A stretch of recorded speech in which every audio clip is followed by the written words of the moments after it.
કુંભારાણાએ શરત કરી કે લગ્ન થઈ જાય એ વાત બધી હતી, પણ મારી દીકરી કાયમ ચાર વાણી ભજનની બોલે છે હો, પછી કહેતા નહીં. કુંભારાણે તરત વિચાર કર્યો કે લે એ તો સારું, આ મારા ગામમાંથી મંડળી સત્સંગ મંડળને બોલાવા નહીં, કાયમ પાવલી પાવલી દેવી, એના કરતાં ભલે ને મંડળી આવે, ઓલા ભલે ને નિરલબાઈ આવે, એ ભજન બોલતા હોય તો બહુ સારું. હા પાડી. એ લગ્ન થયા, પરણીન કુંભા નિરલબાઈ લાવ્યા છે, અને રાજ કચેરીમાં આખા ગામમાં ખબર પડી ગઈ કે મહારાજ હજી લગ્ન કરવા બેઠા છે, આ હું કરવા બેઠા. તા બીજો માણસ કે લગ્ન એમ નથી કર્યા, તો એ કે ઈ બાઈ ભજન બોલે છે ને એટલે ગામની મંડળી આવે ને કાયમ પાવલી ન દેવી એટલે એ લગ્ન કરી આવ્યા. એવું છે તો કે હા, તો હાલો ને આજે આપણે ભજન સાંભળવા જઈએ, હાલો ને, એમાં શું વાંધો. તમાશો જોવા ગામ આવ્યું કે આ બાઈ કેવી ભજન બોલે છે.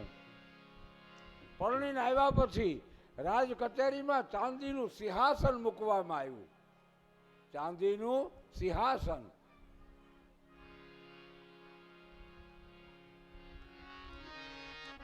રાત્રે ભજનનો ટાઈમ થયો,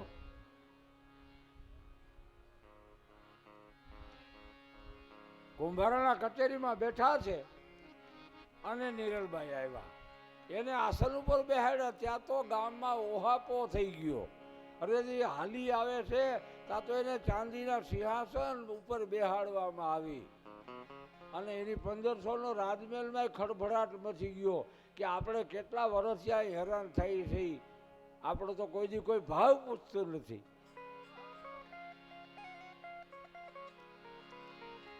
ભજનની શરૂઆત થઈ. એક માણસ રામસાગર લઈને આવ્યો કચેરીમાં, અને નિરલબાઈના ખોળામાં રામસાગર આપ્યો. કુંભારાણાએ કીધું કે હવે થવા દ્યો ભજન. નિરલબાઈ કીધું મારે ભજન બોલવું છે, એની પેલા એક ચોખવટ કરી લેવી છે. શું? હે મહારાજ, આ તમને શરીર મળ્યું છે, રાજ મળ્યું છે, આની પેલા કોની પાસે હતું? આ તો મારા પિતાજી પાસે. એ પિતાજી વયા ગયા પછી એનું રાજ કોની પાસે આવ્યું? એની પેલા કોની પાસે હતું? તો કે એના પિતાજી પાસે. એની પેલા તો કે એના પિતાજી પાસે.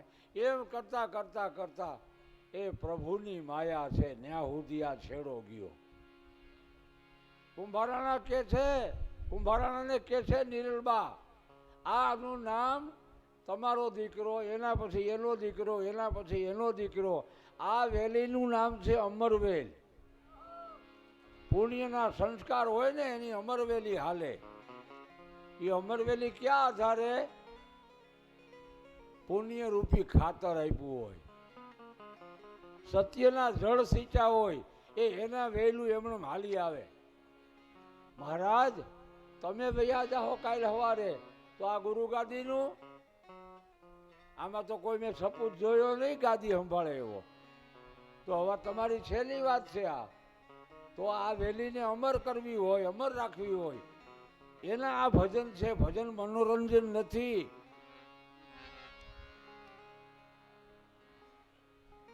કુંભોરાણો કે તો સાંભળી લ્યો, આ રાજનો ભોગવટ કરી તમે કાલ સવારે વિદાય થઈ જાઓ, તો કુંભા આ વાત ગળે ઉતરે તો હું કહું, મારા ગુરુ ઘરની વાત લઈને આવી. કુંભો કઈ બોલતો નથી. તો સાંભળી લ્યો, પહેલી રચના, પહેલું ભજન. એ બીજ વરતી ને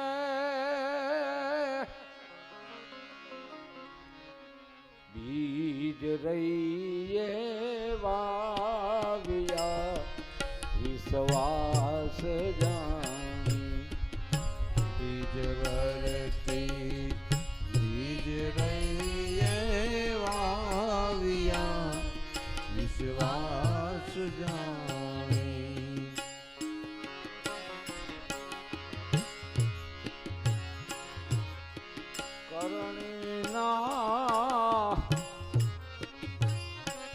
ઓહો ક્યારા કરો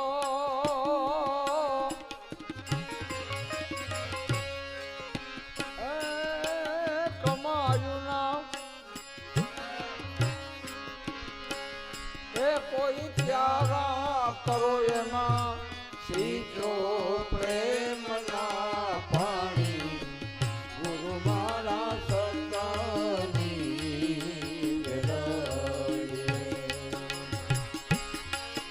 આવા રૂડા પુણ્ય ફળ લાગ્યા રે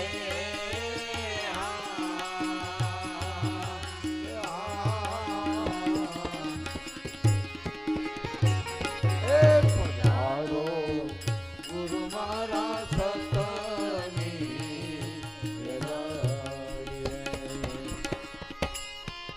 હે કુંભા આ સત્ય સનાતન નો વેલો હાઈલો આવે છે અને એમાં ફળ આવ્યા એ વિચારવા જેવા છે કેવી રીતે કોની ઘેરે ફળ આવ્યા આ સત્યના વેલામાંથી એ પ્રથમ ભક્તિ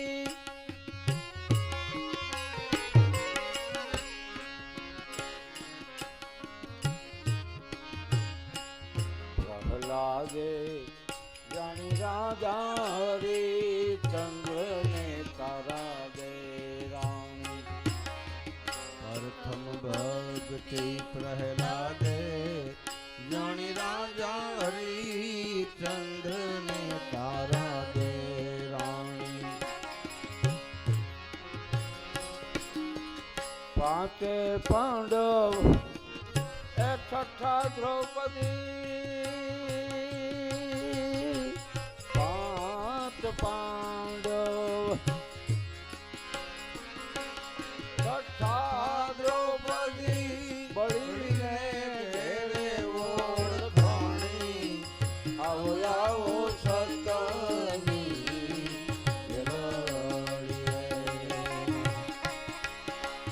આવરોડા મુક્તુ ફળ લાગ્યા રે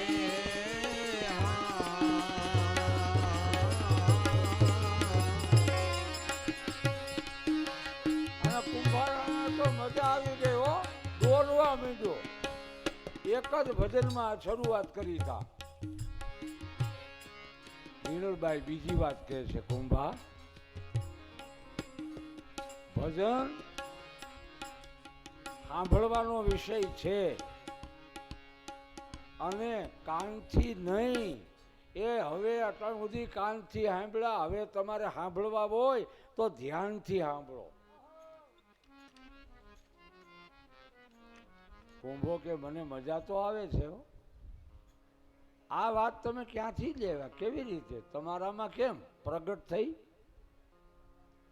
એટલે નિરલભાઈ કહે છે તમારા ખેતરમાં બી વાવવા છે તો તમારી ઘરે આવી પેદાય થાય હો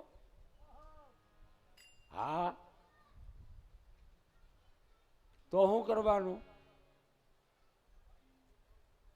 એ બીજ વરતીને બીજ વાવો વાવો ને વિશ્વાસ જાણી બીજ વરતી બીજ વાવો વાવજો વિશ્વાસ જાણી કરણીના એ ક્યારા કરો આમાં સીતો પ્રેમના પાણી આવો આવો સતની વેલડીએ કુંભો કે બરાબર બરોબર ક્રમ પછી પગથિયું હાલવાનો સૌ હવે આ શરૂઆત કરવી મારે કેવી રીતે અને આ વાયવા પછી નિર્બા કે રાહ જોજો એની મેળે એક જ રાતમાં કોટા નહીં ફૂટી જાય રાહ જોવી પડશે અને આગળ ક્રમ હાલ્યો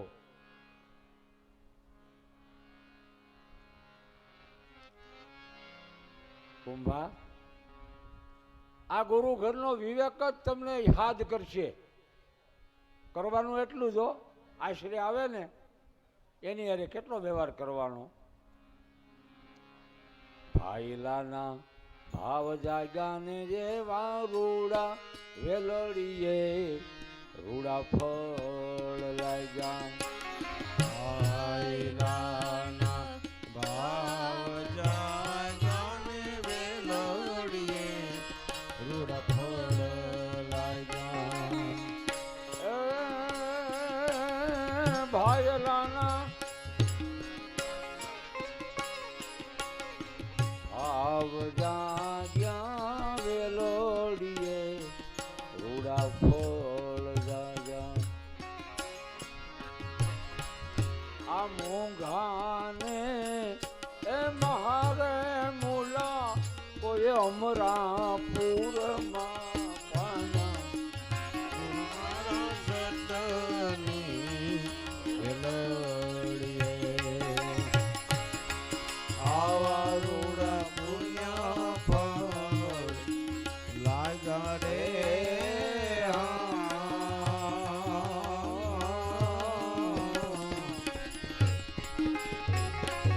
પધારો ગુરુ મારા સતની વેલડીએ.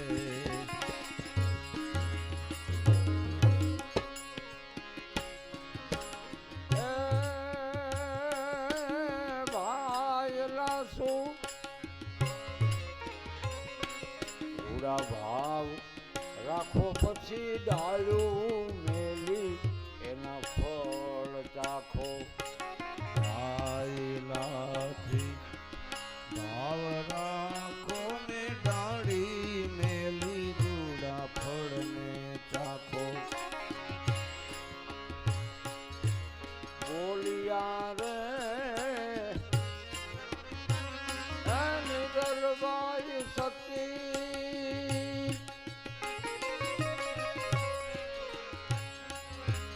નિગલબાઈ સતી તમે પાત્ર જોઈ જોઈ ફેંકો.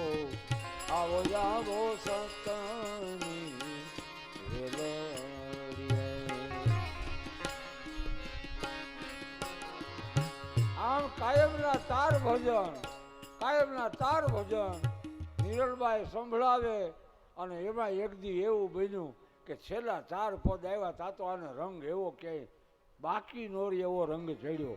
અને આ સિંહાસન માથેથી ઊભા થઈ અને જા ભજન તો આંખો વેચીને બોલતા હતા નિરલબા. એક હાથમાં મદીરું રહી ગયું ને એ રામસાગરમાં બોલતા હતા અને આંખો વિચેલી. પણ કુંભારાને જાણે ગમે તેમ થયું, સિંહાસન માથેથી ઊભા થઈ અને સીધા નિરલબાઈને પગમાં બેસી ગયા. જ્યાં નિરલબાઈ આંખું ખોલી તા તો અરે તમે બુંદી નરેશ આ મારા પગમાં નો બેહાય, આ અવિવેક છે. અરે હવે અવિવેક શું હોય, હવે તો થોડીક જ વાત બાકી રહી છે, ભલે જે સમાજને જેમ લાગવું એમ લાગે, હું તમારું શરણું નહીં છોડી શકું.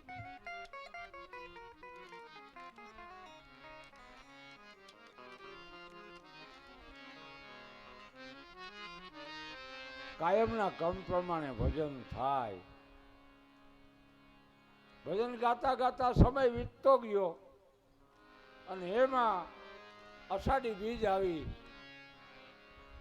નિરલબાઈ મહારાજ કુંભાજીને કહે છે, મહારાજ હું જે પરંપરામાં છું એ ધર્મની મેં દીક્ષા લીધી છે, એ અષાઢી બીજનું મોટામાં મોટું માયતમ અમારે ગણાય. જો તમને કાંઈ તકલીફ ન હોય તો મારે બીજ ભરવી છે. તો કે બહુ સારું ભરો, રાજ તરફથી બધો ખર્ચો આપી દઉં. તો કે મારા ગુરુજનોને ચડાવવા પડે, ગજગંગાને ચડાવવી પડે, એનું શું થાય, બધાને ચડાવો. પછી એ ચડાવીને જામૈયો રચના કરશું, એમાં તમને અંદર નહીં દાખલ થવા દે. હે એવું હોય? હા, અમુક પ્રકારના અધિકાર જો તમારામાં હોય તો આવવા દે. તો કે એ અધિકાર મેળવવા હોય તો કે ગુરુનો પાકો પરવાનો જોઈએ. એ પરવાનો મેળવવો હોય તો ગુરુ ધારવા પડે. તો કબૂલ જાઓ. અને હા પાડી. ગુરુજનો તેડાવ્યા, જામૈયો રચના કરી અને કેવરાયું આખા ગામમાં. એ કોઈ આજ બીજને દિવસે રસોડું કરતા નહીં, ગામ ધુવાડા બંધ જમાડવામાં આવે છે. જાહેરાત થઈ ગઈ. પછી યાદી આવી છે. નિરલબા કહે છે, મહારાજ આ 1500 નો રાજમહેલ બનાવ્યો, એમાં તમારી જેટલી રાણીઓ છે, મારી બેનું, એને કાં કેવરાયું નહીં? કુંભા કે કેવરાવી, પણ એ જમવા આવશે, હાજે પાઠ પૂજામાં નહીં આવે. એવું? તો કે હા, એ પહેલેથી આયલું આવે છે, જમવામાં ખૂબ ગીરતી હોય, હાજે બાપુલ કોટવાળ બે જ હોય. હાવ ચોખવારું કરી નાખ્યું.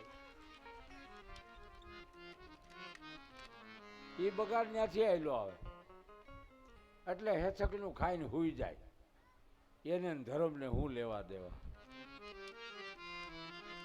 ગુરુજનો આવ્યા, ગતના ગોઠી આવ્યા, અને એવો બધો આંગણે ઉત્સવ ઉજવાય છે. 1500 રાજમહેલમાં આમંત્રણ ગયું છે મહારાજ કુંભાજીનું. એ બૈરાઓ રાજી થઈ ગયો. રાજનો વિવેક છે. ભલે નિરલબા ગમે ત્યારે લગ્ન થઈને આવ્યા, પણ રાજની આ રાણીઓને અંદર આવવાનો પરવાનો નથી. રાજા કહે તો જવાય.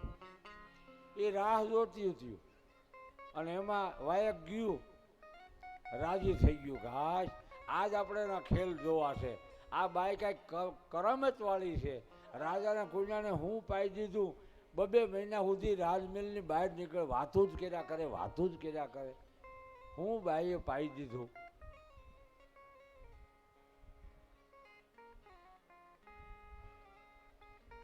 હાંજ પડી, આખું ગામ જમણવારમાં આવ્યું. આ બાયરાઓ પણ આવ્યું, બધા જમ્યા. પછી હાંજે ભજનની બેઠક તૈયાર થઈ ગઈ.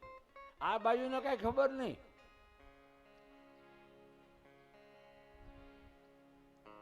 અને કુંભારાણાએ ભજનના બધાને આમંત્રણ તો દીધા હતા, પણ ગામના લોકો ન આવે તો કુંભારાણાને કાંઈ પડી નહોતી.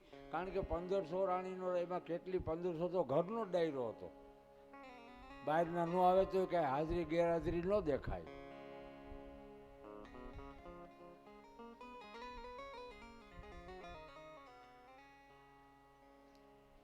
ભજનની શરૂઆત થઈ. આ બાજુ એક ઓરડામાં ભગવાન નકળંગનો જ્યોતિ સ્વરૂપ પાઠની વ્યવસ્થા થઈ છે. કુંભાજીને દીક્ષિત કરવાના છે, ધર્મના અધિકારી બનાવવાના છે. અને એમાં પેલી 1500 બાઈઓ આવી ગયો, ગાડલા પથરાઈ ગયા હતા. અને એમાં થોડી વાર થઈ તા નિરલબાઈ આવ્યા, હળવે હળવે હળવે આવી કચેરીમાં સિંહાસન માથે બેઠા. સિંહાસન માથે બેઠા અને આ બાયુને લાઈ લાગી. કેટલા વર્ષથી આપણે આવ્યું, આપણને હારો પલંગે મળ્યો નથી, આને ચાંદીનું સિંહાસન લે. હજી કાલ સવારે હાલી આવે.